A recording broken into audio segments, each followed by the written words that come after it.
Gaza पट्टी में हालात बेहद खराब हो चुके हैं। इजराइल के लगातार हमलों से गाजा जल रहा है, वहीं मानवीय संकट गहराता नजर आता है। नमस्कार, मैं आपके साथ विभा उपाध्याय और आप देख रहे हैं न्यूज़ 18 बिहार झारखंड का डिजिटल प्लेटफॉर्म।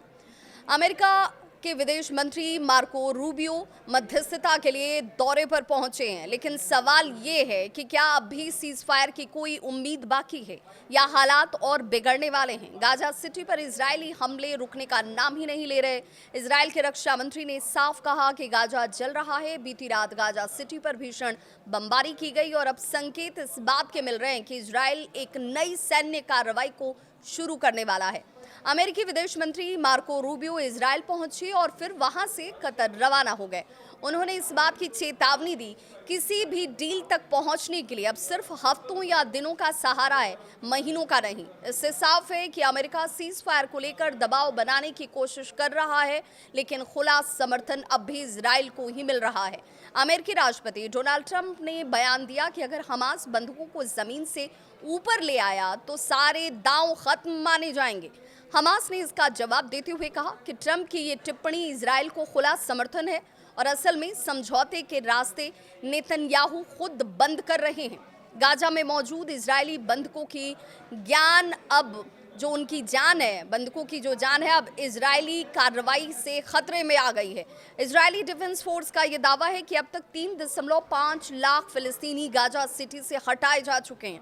हजारों लोग धमाके के बीच अपने घर बार को छोड़कर रातों रात भाग रहे हैं। इजराइल ने पहले भी कहा था कि लोग दक्षिण में बने मानवीय सहायता शिविरों में चले जाएं, क्योंकि अब हमले और ज्यादा तेज होंगे। अमेरिका अब भी खाड़ी देश कतर को मध्यस्थ के तौर पर मानता है, देखता है। मार्को रूबियो ने यह भी कहा कि अगर कोई देश बीच बचाव कर सकता है तो वो है कतर। लेकिन मुश्किल इस बात की है कि हाल ही में दोहा में हमास लीडर्स पर इजराइल ने हमला किया, जिसके बाद कतर और इजराइल के रिश्ते बिगड़ गए। बावजूद इसके अमेरिका ये चाहता है कि कतर ही वार्ता में अहम भूमिका निभाए। इजरायली प्रधानमंत्री बेंजामिन नेतन्याहू ने कहा कि हमास के नेता जहां भी होंगे, इजराइल उन्हें वहीं जाकर मारेगा।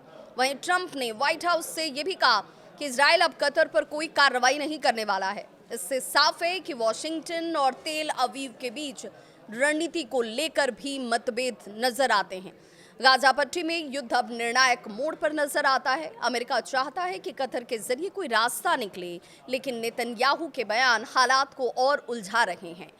बड़ा सवाल ये कि क्या आने वाले दिनों में युद्ध और तेज होगा या फिर किसी तरह सीज फायर की उम्मीद बचेगी। आपको क्या लगता है? क्या कतर की मध्यस्थता से शांति आएगी या हालात और बिगड़ेंगे? अपनी राय हमें कमेंट बॉक्स में जरूर बताएं।